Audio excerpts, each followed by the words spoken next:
Okay, and we're recording. Hi, everybody. Welcome back to my channel. Um, I am so excited. So I laugh, John, because I literally start every video by talking about how excited I am. But super excited today to bring you another installment in my Meet My Friends series. You guys, please welcome John Hartness.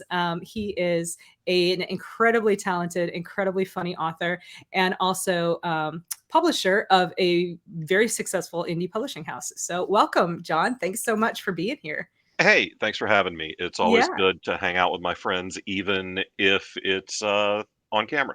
Yeah, for sure, for sure. Yeah, we were talking about this a little bit kind of before we started recording, and I think you're right. I think we met initially at Dragon Con, and because I feel like I remember you had purple hair at the time, Yep. and Chris Kennedy was like, "Oh yeah, that's John Hartness. He publishes urban fantasy," which Chris did not at the time, and I was like, "Oh, does he?" And so I was like, "Hi, I hear you like urban fantasy. I too like urban fantasy." Which in some places that's a weird pickup line, and in publishing it's just, Tuesday. That's right. That's right. Yeah. Yeah, I Yeah. remember I had seen your announcements for your releases on Chris's page. I had Yeah. seen comments and things from you on some of Chris's pages and some of the people that I know that write for him and write other places. So I knew who you were, Yeah. but, you know, had no idea. um, had no idea if you were cool, which you are, thankfully, Thank you. I or appreciate if that. you I try. were crazy, which you are. Thank you. I try.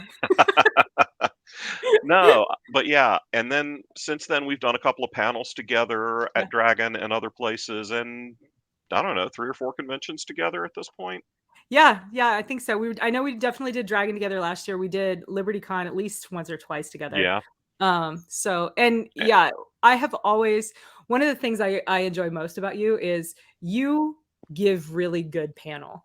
And so it's like really fun to be on a panel with you because you're giving the audience like that sort of fun back and forth, and then you and I, you're one of those panelists that like when I'm on a panel I can go back and forth with, and it's just always a really good time, and it's interesting, endlessly interesting to me how these relationships in the publishing world kind of develop through these conventions where we don't see each other that often, no, but you're one of my friends because right. we hang out at panels like 3 or 4 times a year. Yeah, and, I talk about my this person's one of my best friends in the business. "Well, how often do you hang out?" I said, "I don't know, every year or 2 maybe." Yeah, like Depends every on 6 whether they months. make it to the East Coast, I've got people I consider dear friends that I probably haven't seen for 5 years because they're in Seattle and haven't made it out here for a while. Yeah, yeah. So, yeah, and, I try to give good panel because I come from a theater background.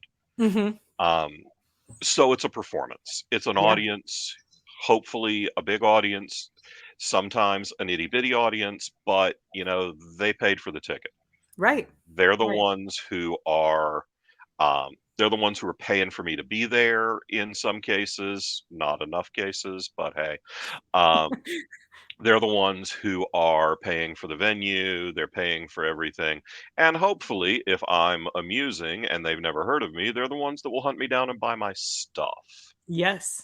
Yeah, absolutely. I did a virtual panel for Dragon Con the other day, and it was Sherilyn Kenyon, Jody Lynn Nye, and Robert J. Sawyer, Hmm. and me, and Nancy Knight, and Berta Plattis.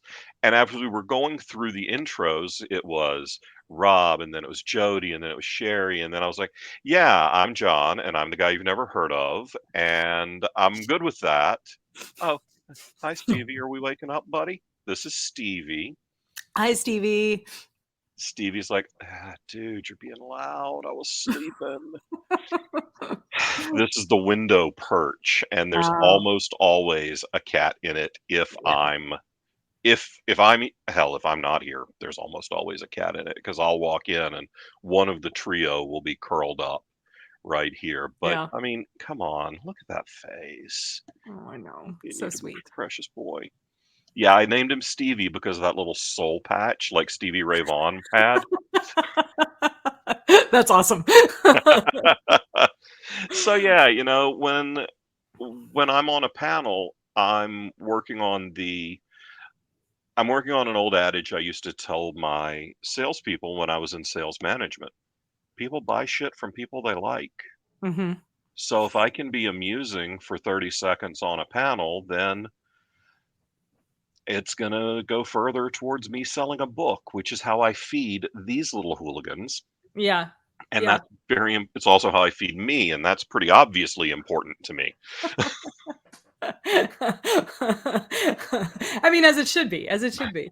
I am a Um, man of a certain stature in the industry, not because I'm important, but because I'm very large. well, I mean, 2 things can be true, John. Um, but that's a really good point that you bring up about, and it's funny because I learned that from Chris Kennedy, who I'm pretty sure learned it from his own experience, but also synthesized it from some things that you had told him. Um, Chris and I are the odd couple of independent publishing. you guys really are. And he's so much like the straight man to your like funny guy. You know what I mean? But I And mean, not that he's not funny. He's totally funny, but he's very like nah, deadpan humor, whereas you're just like, what? I'm fucking funny. yeah, it's how I kept from getting my ass kicked in high school. You could either be funny or popular, and I could never figured out how to be popular. So I went for funny, and it kept me from getting the shit beat out of me. Well, I'm sorry that felt like you had to do it out of survival, but it's worked out well for the rest of us. Yeah, you know what else I learned is that funny guys also get the girls a lot of the time. So Yeah, that's true. That's true. didn't hurt majoring in theater Oh, I'm because sure. I'm there was sure. not a lot of competition for female company. Sure. That's funny that you say that. My uh one of my good friends has a teenage son who he played football up through like junior year of high school, and then like junior year of high school, like he got hurt or something, some reason he couldn't play football anymore, and he started cheering because he'd always been like a backyard tumbler or whatever, Sure. and he started cheering, and my daughters cheer competitively, or my oldest did, she doesn't now, but my youngest still does, and my friend was like, there are all these girls and they are all over him all the time. And I was like, yeah, sweetie, he's a unicorn. He's a cute straight boy in a cheerleading team. And, and you know the advantage that cheerleaders have over actors? What's that? They're ripped. I mean, seriously, if you're Well, picking people up and throwing them yeah, around, it's a physical nah, sport for there are sure. no male cheerleaders with dad bods. No, not for long, not for long. No. I Yeah. mean, I don't have a dad bod either. I have more like a very hairy 8-month pregnant woman bod. John, I'm really glad I wasn't drinking. I would have ruined my new mic. Oh my gosh. Oh. No, what was it? You said something and I thought it was about like people are gonna buy shit from people that they like. Yeah. I've recognized, so Chris Kennedy taught me that same principle. He's like, people aren't gonna buy, people who don't know you aren't gonna buy your book because of your cover or because of the story, because they don't know what it is. They're gonna buy your book because they identify with you. Mhm. And the Oh, thank you. Sorry, I'm getting my phone handed to me. Um, people are going to buy your book because they identify with you, and that sort of got me thinking about like, okay, in the like ever changing world of indie publishing and indie and marketing for indie publishing, I mean, it's so like it's hard to keep up, right? Algorithms change, platforms change, policies change, the way people consume information changes. So the thing that my going in theory that I've been kind of working on is that I think those who are going to be most successful are those who are able to build a fan community, because though that community of fans identifies with you as the author, as the artist, or in your case as the publishing house, and and that fan community is going to be what carries you through regardless of the changes to those things. And it all comes down to people buy shit from people they like, you know? Absolutely. Yeah. And I can't control Amazon's algorithm, Right. no matter how much I try. Yeah. Um, I can't control what the hot new social media of the moment is. I Yeah. can't control who is in charge of booking guests at conventions. I can control my behavior Mhm. and I can control the words I put on the page. Mhm. So as long as the words I put on the page are the absolute best I can create, Mhm. and I behave in a way that typically isn't offensive to Mhm. very many people and is amusing and friendly and outgoing, then I'm going to sell books. Yeah. And you did mention building a brand as a publishing company, and that's where Chris and I both have focused a lot of our efforts. We Mhm. have absolutely, and we copy Bain. There's no question. We're Sure. ripping off what Jim Bain and Tony Weisskopf have created with Bain Books because they have a brand and a very loyal group of fans. And Chris and I have worked to do the same thing Yeah. because Bain Books was created um, as a alternative to New York to big New York publishing. You're And right. as they've grown, now there's room for CKP and Falstaff to be alternatives to even bigger non-New York publishing. Or Yeah. Yeah, really, absolutely. if you're not considering Bain part of big publishing nowadays, you're not paying attention. They're a pretty big house. Well, I mean, yeah, they've certainly grown, um, but and it's they're oh, somebody's Hey, trapped in my office. That's Atlas. Yeah. does he Um, shrug? no, no, he doesn't shrug. Well, he's mad right now because my daughter's cat is visiting for the summer while she does field training and Oh, stuff. And yeah, he's like, "What the hell? What? Why is she here? I don't even. I don't like. what I is this other this thing? is not. Nobody consulted me." So, yeah. Um, And that's why I'm glad I'm using headphones, because if that had come out of my speakers, there would be a cat right here trying to figure out what was making that noise. Pro tips for technology in cat households, ladies and gentlemen. Headphones. This is a $40 set of Plantronics noise canceling headphones, and it allows me to do things like run that window unit air conditioner behind me Uh-huh. because I live in North Carolina and I don't have central air. Ooh, So there's only about 2 months out of the year where I can do anything without air conditioning, and yeah. a decent set of headphones and mic let me run air and not Yeah, I die can't while hear I'm anything. recording.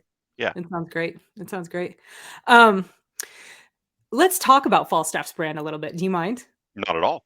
Because one of the things that I've noticed is, and well, how am I trying to say this? I don't mean any um, insults to any other publishing house, certainly not any of the ones that I work with. But I have noticed one of the things about Falstaff that I notice you deliberately making part of your brand is that you seem very dedicated to seeking out traditionally underrepresented voices. And that's a conscious choice on your part, yeah? You wanna talk a little Absolutely. bit about that? Um, it is a conscious choice on my part because if we're going to be real, there are plenty of places where people are happy to publish people who look like me.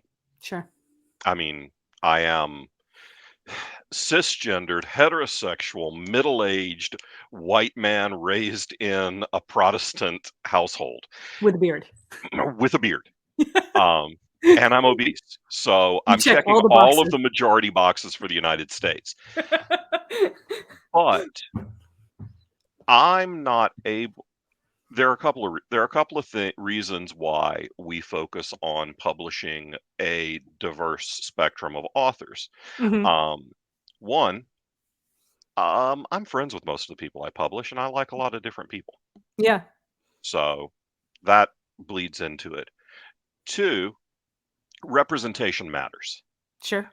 I grew up where all of the leadership I was seeing on TV in all roles looked like my dad, Mhm, except taller, uh, mhm. which is all camera angles because most actors are not very tall. Right. Um, so I want people to be able to see themselves in the books that we produce, no matter what they're like. And then there's the commercial aspect of it. Mhm. I want everybody's money. Yeah, I sure. don't just want white people's money. I don't just want straight people's money. I don't just want old people's money. I Yeah, want everybody's money. yeah, And just like we buy things from people we like, we also buy things from people who we find relatable. yeah, Um, a 25-year-old or a 20-year-old LGBTQ person is going to have problems relating to me as a 50-year-old straight dude who's been married for almost 30 years. sure. But my 28-year-old LGBTQ debut author with an asexual protagonist in his epic fantasy trilogy, those are those are things where someone can come in and say, "Wait, these people are like me. I Yeah. want to read about people like me." So that's kind of the commercial and socially conscious reason behind it is one, I feel like it's so important for young readers especially Uh-huh. to feel represented in the fiction that they're consuming. And commercially, I want everybody's money. How do you so I'm pretty sure I know the answer to this, but I think it would be good to have it articulated for the purposes of the video. Sure. Um, how do you answer criticism that We're too woke. alleges well, yeah, that you've gone too woke or that you're not putting the story first? And I wanna If hear what you say, and then I'll tell you what I think that you would what I thought you would say. Well, if anyone says that our work is too woke and is not in service of the story, then they should buy a copy of everything we've ever published, read it all, and then come back and tell me how full of shit you are. That's Because exactly what I thought you were gonna say. if you think that we are sacrificing story Yeah. on the altar of political correctness, which is a Then you term haven't that read your stories. then you haven't read our Yeah. stuff. And let's face it, most of the time, political correctness is really a way to say being considerate. Because yes, Sometimes I agree with you. there are the aspects of it when people are coming after people for saying the wrong thing, but the work to not say the wrong thing, well, it's just like me getting your name right. It's Yeah, being considerate. sure. So No, making the effort to speak about people in a way that they prefer to be spoken to or about, that's not really bad. And then the other aspect of it is um, there are plenty of places you can go and read stuff that fits any bill you want. yeah, Go there. yeah. I think the reason I specifically brought this up because I honestly I don't tend to talk a lot about, you know, politics or political correctness or things of that nature on my channel because my Sure. channel is about my life, and for the most part, I don't I I I am privileged that I don't have to think about a lot of that stuff if I don't want to, you know what I Yeah. mean? Right. But I will say the reason I specifically brought this up is because this is a long running conversation that my friend Marisa Wolf and I have. And one of the I things that adore her annoys I also, do by the way. too. She's a She's delight. lovely. She's a delight. Yes, Marisa, we love you. Um, one of the things that, and it's past 10 minutes on the video, so we can officially say this. One of the things that annoys the ever living fuck out of me is empty virtue signaling. Yes. And the reason that I specifically asked you about this is because, when we see things like, um, I mean, there's so many examples that, people calling other people out for, oh, you can't write about that because you can't write that story because that's not your background. Well, do you know that that's not my background? Right. Um, You Joelle know, Presby getting criticized for writing a book set in Africa. The woman grew up there. She grew up in Africa, you exactly. know? And just You and I because were there's things. talking before we Yeah, started recording, and you mentioned that you don't you didn't actually know anything about my personal life. right, Um, right. Probably didn't know whether I was straight or gay. I And didn't, but it didn't but matter. it's not relevant because we weren't going to sleep together anyway, and that's the only time it matters. Well, and I'd never met your spouse, so I didn't, Right, I no. didn't know. She doesn't come to conventions. Right. It's not her thing. Yeah. And, I've never met David Coe's wife. David and I have been friends for better than a decade. Yeah. She doesn't do the convention thing. Yeah. Yeah. Um, Whereas Gail Martin's husband, well, oh, I That's see a Atlas. kitty. Hello, Yeah. Atlas. Yeah. He's a Yes. big boy. He's He's mad right also now. now like, I'm gonna come in and be on camera and steal Right. focus. That's right. That's right. That's right. Oh, you guys Um, are talking about something important? yeah. Watch this. But like Gail and Larry Martin now co-author together Yeah. and Yeah. travel together to some conventions. So Yeah. there's just different lines of what people share, and you just don't know. Right. Well, but where I was going with all that was that the reason one of the things that I do like about um no, I mean, I adore you as a person. You're a phenomenal, great guy. Like, 10 of 10 would be friends with again.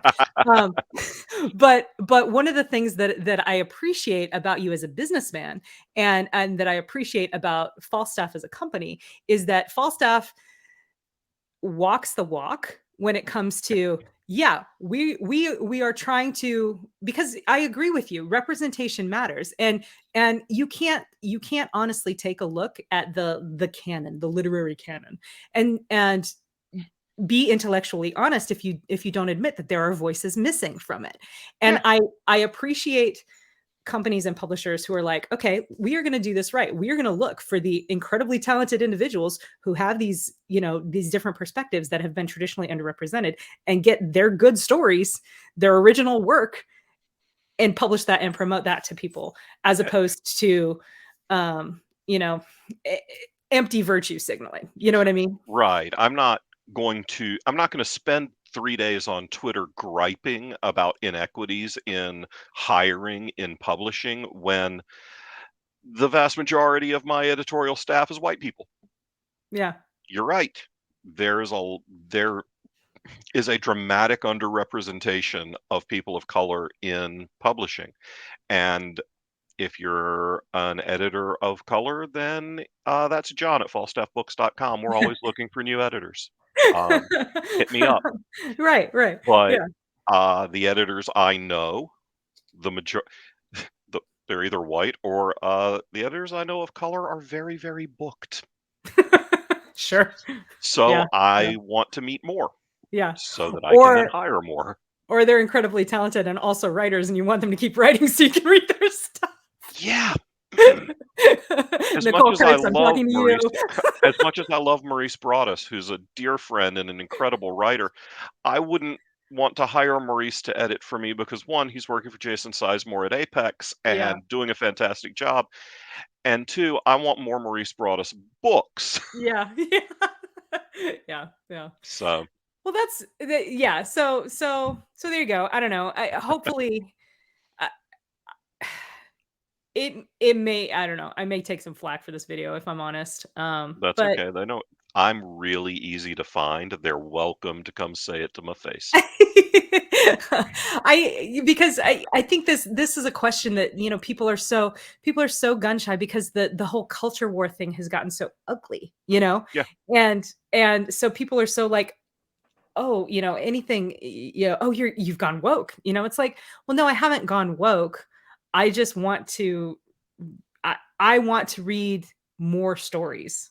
I Well, want to consume more more human experience by proxy, right? you're And better off the broader your experiences and knowledge can I be. agree. I agree. And maybe, I don't know, maybe it's because I grew up moving around the world and I moved my kids around the world and stuff. But I have never regretted trying to see things from a perspective that Yeah. was not that was new to me, I guess, is what I'm trying to say. So What I have found so often among the current and former service members that I am friends with is that there's a lot of open-mindedness mhm, among a lot of our servicemen and women because you see it all.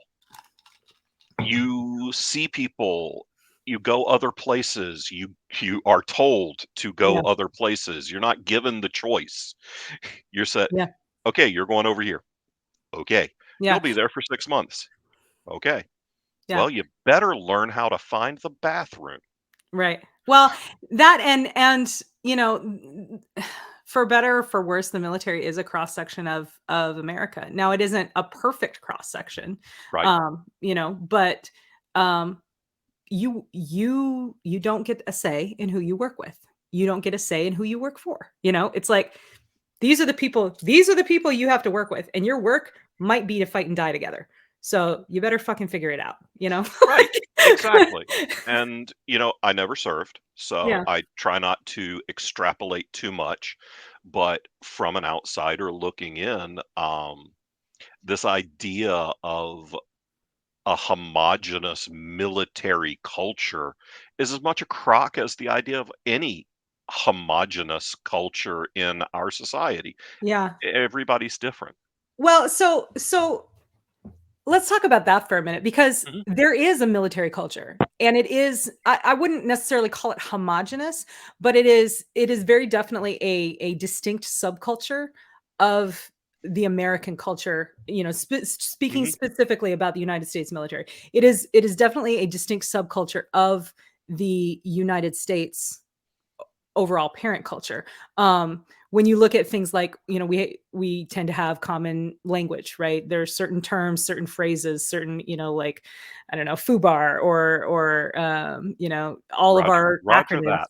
Yeah, TDY, AOL, AOL, AWOL, all those things. We speak a distinct language, and each individual service speaks a distinct language within that, right? So Yeah, so there's the military subculture, and then each service has its own subculture, and then even within each service, different career fields have their own subcultures, right? So I'm a helicopter pilot, so I'm air crew, so I speak air crew, and sometimes I'm trying to communicate with, for example, like tank crews in the army, and I'll say something, they'll be like, "Wait, what the fuck are you talking about?" yeah.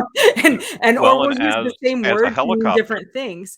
as a But there, helicopter aviator, you get to order a whole lot less room service than certain branches of the certain chunks of the Air Force. I mean, I did all right. I did all right. But yeah, it's but so yeah, there is very definitely a military subculture, but one of the facets of it, I think, is that idea of it's very hard. I think it's very hard to maintain certain prejudices if you spend more than the length of one deployment in the military. I think it's very hard to maintain those prejudices just because, you know, you you're with who you're with, and you rely on them to do their job, and if they don't do their job, you could die, And if And you don't. most prejudices, most bigotries stem from xenophobia, and the way to eliminate xenophobia is exposure. Yeah, it's to mix with other people, sure. right. Sure. Yeah. So, And I'm my not dad. saying it doesn't happen. I mean, there are for No, of sure course it terrible does. people in the military, and there are for sure people who, don't know better in the military, and there are for sure people who, and maybe I'm one of them. I certainly have my own biases as well, um, Yeah, of but course. it is, you're right. It is a source of exposure to Mhm. different ideas and things. So yeah, My dad, who was born in 1929 in rural South Carolina, would have very happily never left the state of South Carolina if given an option. yeah, But in 1950, his uncle Samuel decided he did not have that option and he was going to put on a pair of boots and pick up a gun and stand a post. yeah, So that expanded his world from a very small chunk of South Carolina to, well, a slightly larger chunk of the United States yeah. because he managed to, even though he was drafted during the Korean War, he managed to avoid getting sent places where there were many opportunities for people to shoot at him. Which is a good gig if you can get it. Yeah, not he didn't avoid all of those opportunities because he was an MP and Yeah, there were some rough spots that he got sent to, but all of them were stateside, so he got sure. lucky there. Sure. Yeah. He could at least yell at them in the correct language. Yeah, exactly. Um, one of the things, while we're on this topic, one of the things that I have noticed, and I'm certainly not the only one. I've had it pointed out to me, and we talked a lot about this while I was still on active duty, is one of the alarming things about recruiting trends within the military. Recruiting is down, and that by far the vast majority of people of the largest source of new recruits for the military are military families. So what and the largest section of the United States where the recruiting numbers are the highest is the Southeast, which is great. There's nothing wrong with the Southeast. I love the Southeast. However, what we're in danger of seeing is, you remember how I said that, like, the military is its own subculture. What I think we're in danger of seeing is that if that contraction continues to where the people who are joining the military are all kind of coming from one area and all kind of coming from military families, you get a divorcement between that military subculture and the parent culture of the United States, and um, that's not a good thing. You know No, what I it's mean? not. Because Um, values are inevitably linked to culture, and subcultures count. And Absolutely, and, when I was growing up, I graduated high school in 1991. mhm, I had literally registered for the Selective Service with less than a month before we put tanks into Kuwait. mhm, I remember watching the news just flipping out mhm. because we had not had a major conflict in my lifetime. Yep. We we left Saigon the month I was born, in August Yeah. of '73, and everything we had engaged in subsequent to that in my life had been very limited engagements or things that the general public never knew about. Right. Right. Today's people who are old enough to enlist have never known a time when our country wasn't at war. It's true. It's true. We've been at war for over 2 decades, and that's a very different environment when my friends were talking to recruiters at college day and career days in high school. It was like, the army will pay for your college and come on, it's a couple of days a week, you'll serve for a couple of years, Yep. nobody's ever going anywhere. It's safe. They can't tell that lie today. Correct. Yeah. And it Yeah. wasn't really a lie when they were saying it in 1990 because it had been 16, 17 years since we'd had a major military deployment. Yeah. And that's going to that's gonna make people nervous about enlisting. Of course. Of course. And we see more and we know more about the emotional and mental challenges of having served in wartime. Yep. Yeah. you know? Which is a good thing, Yeah, looking at, looking how at how far our understanding of, the stressors of trauma on the brain have come, and how far, like, the treatments of everybody talks about post-traumatic stress, right? Which is one thing, but, the another big one is traumatic brain injuries. Our understanding of traumatic brain injuries over those 20 years of war, because of the type of war that my brothers and sisters and I, fought, and was because medicine is better now, it always gets better because of and wartime. yeah, Battlefield advances in medicine are very real. It's a very real force for advancement in medicine, is what I'm trying to say. what that leads to is, thankfully, a lot more of our men and women coming home, Yeah, yeah, but a lot of people who would have died from things in the 70s and 80s are living with the baggage of those injuries today. yep, So, absolutely. because battlefield medicine is so much better, the The long-term effects post-care. are now things that we're having to deal with. Yeah. Exactly. In Yeah. 1918, when someone came home shell-shocked, Mhm, I believe was the term they used mhm, in World War One. mhm. Well, they might not have survived after more than 5 or 6 years after that. Yeah, Someone several of comes them home didn't. today, they hopefully can rebuild a long and fruitful life and learn to get past or live with the trauma that they've experienced. Yeah. So, Yeah. It's an interesting thing, and one of the things that is interesting to me. So when I was, in to kind of sort of get us back on the topic of publishing and I books. did warn you that we were You gonna did go warn off me. Yeah, track. he was like, "We're gonna start, and then we're gonna go like this," and that's exactly what happened. But one of my favorite classes that I took in college, I was an English major, and so I took a lot of, like, literature classes, right? One of my very favorite classes that I took was a class called The Literature of War, and Ooh, it focused specifically, oh, it was so good. It focused specifically on, the subsection of literature known as soldiers' tales, right? It's not all soldiers. It represents all fighting forces, airmen, yeah, marines, right. sailors, etc.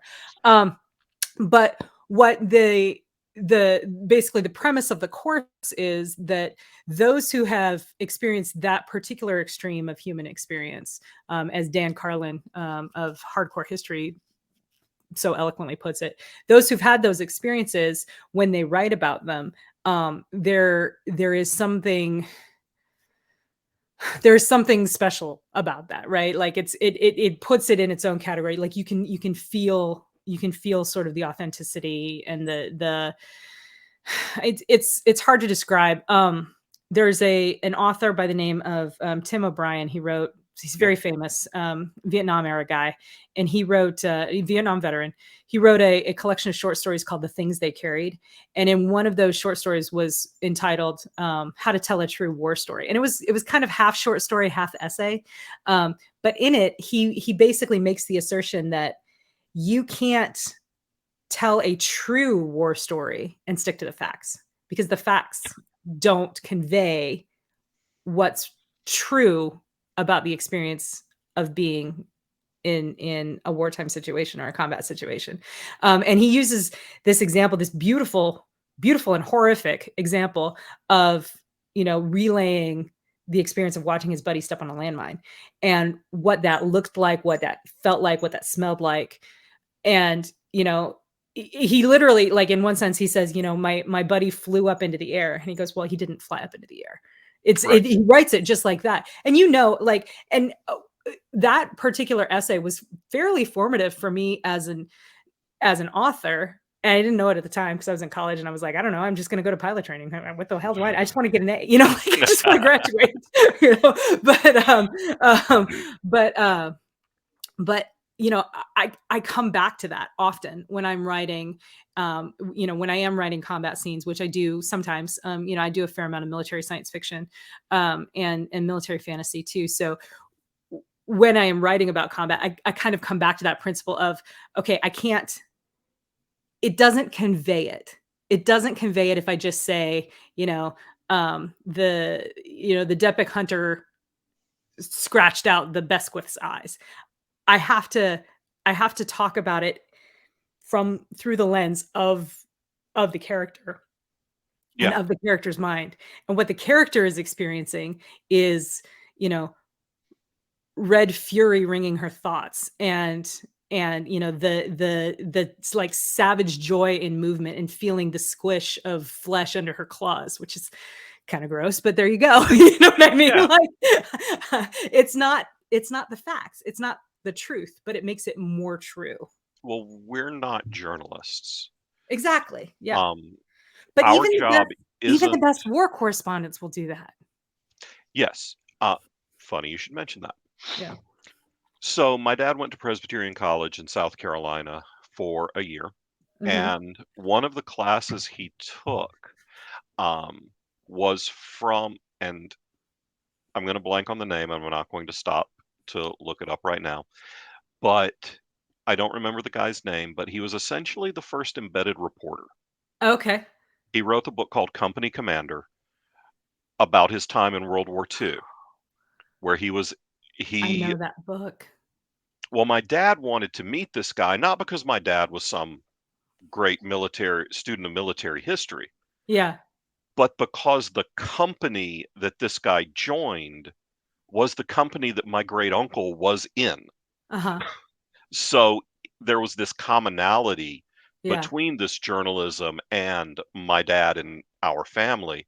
My Yeah. uncle Erskine was in this same company and it was wiped out Yeah. again and again and again.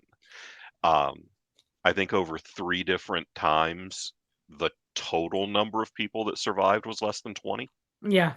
and They my just kept uncle was one of them, reconstituting. Yeah. and they just kept shipping them in. Mhm. And my dad talking to this guy, it did drill home a lot of the things that my uncle never talked about any of that. Yeah. Never. Yeah. Um, a lot of those a lot of those old boots on the ground guys, uh-uh. You they're certainly not gonna talk about it to me. Yeah. Not to Yeah, I've noticed a lot of that is it's hard to talk about it because it's hard to articulate it and really convey everything that all of the emotion and all of it's hard to convey the truth of the experience, kind of like we were just talking about. yeah, So a lot of people won't talk about it unless they're talking to those who have similar experiences of their own. My grandfather was a Vietnam veteran, and he went to Vietnam 3 times. He was in the Air Force. He was a uh, his job title at the time was combat controller. It's not the same thing as today as battlefield airman combat controller, because he wasn't like a special operator, but he essentially called bomb strikes okay, in Vietnam from from a radar site, and they had a number of times when they were rocketed, and they had one time when the base was almost overrun, and like Air Force security forces were out there like defending like stab yeah, stabbing people with bayonets to defend this radar site, while he's working inside. And he never told my mom, who is also an Air Force veteran, he never told my mom those stories. He wouldn't tell them to her, but he would tell them to me. And I that bothered me a lot for a long time, because my mom and my grandpa were pretty close, and I asked him one time, I was like, why didn't you ever tell this to mom? And he was like, well, your mom never deployed and you did. And I was like, oh, okay. Okay. yeah.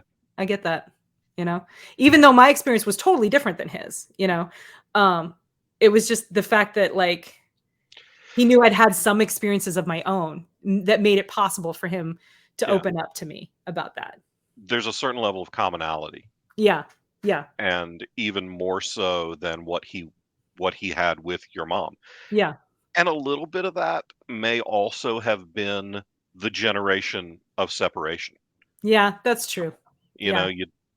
you may not wanna you may not want to tell your kids everything that you saw. Yeah. Yeah. Um, but then if they have kids, you may have different conversations with those kids. You know, Yeah. we just don't know what we're gonna be. Yeah, that's true. That's very true. That's very true. And she was always his little girl anyway, you know? So, Yeah. yeah. So that's because your granddad was probably about the same rough era as my dad, Well, who I don't know. You and I are pretty close to the same age. You were born in 73? yeah, Yeah, you're only 4 years older than me. yeah, but my dad was 44 when I was born. Oh, okay, fair. Yeah. Yeah, Like I that's fair. said, my My dad was born in '29. Oh, that's true. Yeah, you know what? You're right, because I think my grandpa was born around the same time. Around the Yeah, same time. I think the only reason my dad didn't end up getting drafted for Vietnam was because he'd already been drafted and discharged, Yeah. and and they knew that he was a crap soldier and they didn't want him back. Well, okay. I mean, look, there were Oh, man. not a whole lot of medals passed down, or any. Yeah. Yeah, he did not enjoy his time in the U.S. Army, and I'm pretty sure that when they were done with him, they were happy to be shed of him. Oh, man. Yeah. Because something that runs in my family is you're kind of going to know where you stand with us. If we're not having a good time, you're going to be well aware. So, that's true of me too, because like, I can't mute this. Yeah, I cover it, but you can't do that either. It's a lot No, harder for you to, no. Yeah. Oh, I got well. faith. If you decide you want to grow a full beard, I have faith in your ability to do so. I'll let you know if I make that choice. Yeah, give me a call. Theater degree. I still have crepe hair and spirit gum in my house. It's probably expired and might kill you, but But, no. what's life without a little risk? I mean, I don't know what the hell's in this I'm drinking, so Oh, man. Yeah, wow, this has been quite a conversation we've had this evening so far. This is great. I love this stuff. yeah. I love So this we stuff. write books too. We do write We'll books. opine about everything. Yeah. Um, what are you working on these days? So right now I'm revising the third novella in the Bubba the Monster Hunter series, season 6. I write 2 of these each year, and then every other year I collect 4 of them into a season. Mhm. So, this is this is season 6. I'm working on a novella where Bubba goes to Pigeon Forge and hunts down a wampus cat in the Oh mountains of my. Tennessee. That sounds amazing. It's, it's a lot of fun to write, and I was working on the revisions today, and I went through something, and I was like, "Huh, that ain't bad." That's Because always fun. I don't know about you, but I hate every book I've ever written. I get to a point with every book I've ever written where I'm like, "I hate this book." Oh, Um, yeah. And yeah, for me, that it's a big point. It's like from the 15% mark to about the 90% mark. yeah. I just think, "Oh my god, this is the worst book ever. They're all gonna figure out I'm a fraud. Nobody's ever gonna buy anything I write again." But there's a slim chance I might be able to keep bluffing for another little bit, and I don't have another job, so let's plow through. And then I get Yeah, through and I start revisions, and I'm like, "Okay, well, that's not awful." yeah, And then I get into edits, I'm like, "All right, that might be decent." And yeah. then I send it off, I'm like, "Okay, that was pretty good." Um, Yeah, for me, it's usually 60,000 words. When I get to 60K, I'm like, "Ugh, I hate this. I hate everything about it." yeah, And usually from 60K to about 85, 90K, same thing. It's like, this sucks. I'm terrible.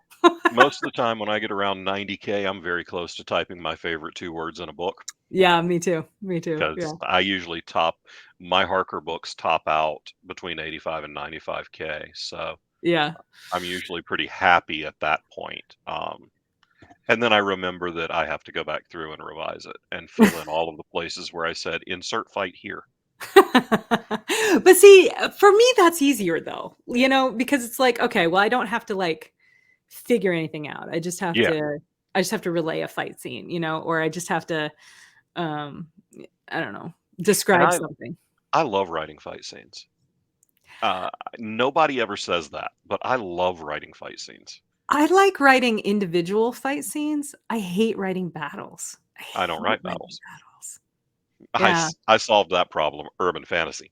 Yeah. Even the one mil sci-fi thing I wrote was more like a superhero book, so it was half a dozen people fighting half a dozen people. I was not moving around Yeah. battleships full of humanity. Yeah. I I think for me, I write very character-driven fiction, and I prefer to read and write very close point of view. Mhm. Um, and so for me, I dislike trying to show an entire battlefield through the eyes of one character because no one character can ever see a battlefield. There's like a whole No. term for it. It's called the fog of war. You know, Yeah, like, there are and literally books written about how you can't know everything that's going on a battlefield. So, no, and if you try, then you're gonna either get yourself or a whole lot of other people killed or both. yeah. When There are when Marisa people that are way back somewhere where people aren't actively shooting at them, and they can see the whole field, hopefully. but even they can't see what's going on in the immediate space, in the Right. immediate battle space either, you know? And I don't you know, there are incredibly talented writers out there. You know, the David Webbers and the John Ringos and the Chris Kennedy is another one. He does this really well, where he will write these battle scenes and he'll like have multiple points of view. Some of them are just throwaway points of view because they're red shirts and they're dying there on the page. You get like 4 paragraphs of their point of view, and it's brilliant. It's good stuff, and it's the kind of thing that lets the reader build the picture of what's going on in the battlefield. I hate doing that. I hate it. I can't I don't enjoy. I want to stick with my character and I want to experience it from start to finish with them, you know, through the whole thing. So everything that I write ends up being very limited, which was something that when Marisa and I were writing Ally, which was the third Depic book in the Four Horsemen universe that we did, you know, we had to have this big set piece battle where the spoiler alert, the book's been out for 3 years. But they're doing this big set piece battle where, you know, they're retaking the planet of Katash, you know, the one city on the planet, they're retaking it. And we're like, I don't want to write a battle. Well, I don't want to write a battle either, you know? And we're like, wait a minute, the characters that we're writing, they're not soldiers, they're not ground troops, they're assassins. Like we can just have the confusion from their point of view. Yeah. So Michael Mamet, another fantastic mil sci-fi writer, oh, he's very good. well, he and Stuart Jaffe team taught a writing action scenes class for me at Saga this year. Saga is the genre fiction writing conference that we produce. Mhm. And here's one for you. Find me another con runner who, on the Friday of a convention, within a 2.5 hour span, lost both guests of honor. Oh my. Yeah, one of my guests of honor had travel issues, and the Mhm. other had health issues, and both of them were perfectly reasonable, completely unavoidable, and I lost my guests of honor between 7 and 9:30 a.m. on Friday of the con. So we figured out how to rebuild the curriculum, and I had Michael and Stuart take over Jonathan Mayberry's writing action scenes workshop Yeah. because Jonathan is a Yeah. martial artist. So Jonathan was going to tell a very different story than Mike, who retired from the army as a colonel. Yep. And Stuart is going to be more along the lines of what Mayberry was writing because Stuart's also a martial artist. Right. But what both of them drove home to the students was the fight, the punches, the bullets, the bombs, the ships blowing up. That's your set dressing. What does your character want and how are Mhm. they changed? Mhm. Because you have to want something. There has to be something in the way of you getting it, and then you must be changed over the course of telling the story. Otherwise, it's just set dressing. Yep. So that was exactly like you were saying. The people that mattered were the assassins. Right. So you can write a paragraph at the beginning about how, okay, all of the battleships flew in and started blowing stuff up, and then these guys, okay, and then you focus down really tightly and move them through the building and have them kill who they got to kill. Yep. Yeah, Yeah. Or I think that's perfectly reasonable and probably a stronger story than a little bit here and there about them as you're bouncing all over the place. Just depends on what story you're trying to tell. yeah. Yeah. Yeah, I mean, it's just a different style, but that's my style is what I'm saying. That's Yeah, that's what works for me. So, same. I don't from that perspective, I don't mind writing fight scenes. It is kind of cool to get into, but I realize this too. I tend to make my fight scenes I tend to alter my character's mental state and Hmm. when they're in the fight scene, either, overtly because they're, you know, on something or something has affected them or whatever. But or just because it's like that, the time dilation, the adrenaline rush, of fight or flight. I tend to have that. I don't know. It could even be something like a flashbang went off and Yeah, you're exactly, exactly. essentially fighting wild death. Right, and it comes back, honestly, to that influence of that How to Tell a True War Story essay that Yeah, I read in college because, for me, that's how I can accurately convey the emotional impact of what's happening and yeah. the challenge of compartmentalizing that emotional impact long enough to stay alive to get to the other side of it so that you can then deal with said emotional impact, so. I was on a writing fight scenes panel at Dragon Con a while back, Mhm. and big panel, like a 10 or 11 people, this massive panel. And we're on there with Mike Resnick, who had more short stories published than God. We're on Yeah. there with Mike Cole, who's law enforcement and former military. We're on there with, and one of the first things we do is go down the line and talk about our experiences and what makes you qualified to write a fight scene. And we get, okay, well, I served for this long, I was deployed this many times, I did this, I've been in law enforcement for this. I'm sitting next to Keith DeCandido and he says, well, I've been a martial arts instructor for close to 30 years. And then it's my turn and I was like, I've watched pro wrestling and kung fu movies for 40 years. Yeah, right. Keith just kind of stares at me. I said, Keith, I haven't thrown a punch in anger since freshman year of high school. Yeah, yeah, I had I am not a pacifist by any means, but I'm 6'1" and I weigh 300 pounds. yeah, yeah. Uh, and I look like biker trash. I mean, come on. I have resting serial killer face. I don't have to I don't have to know how to beat somebody up. I just look like I can. Yeah, So yeah. I learned to write fight scenes by watching pro wrestling and kung fu movies on Sunday afternoon. That's funny. That's funny. I had kind of a similar experience when, last year at DragonCon, Griffin Barber Yeah. suggested and put together this panel of women writing fighting. Hmm. And so he had, he asked me to be on it. Marisa was on it because she's a martial artist. She's got a black belt in Taekwondo. And then Christine Perrin, I think is how you say it. She's a really cool character. I think you met her at that same DragonCon because you and I were on a panel with her as well. But Okay. she was a Hollywood stunt performer, and Did she martial write? artist as well. Did she write that urban fantasy book for Titan about Uh about the demon hunting stunt woman? No, I don't think so. Okay. She self-publishes, I think.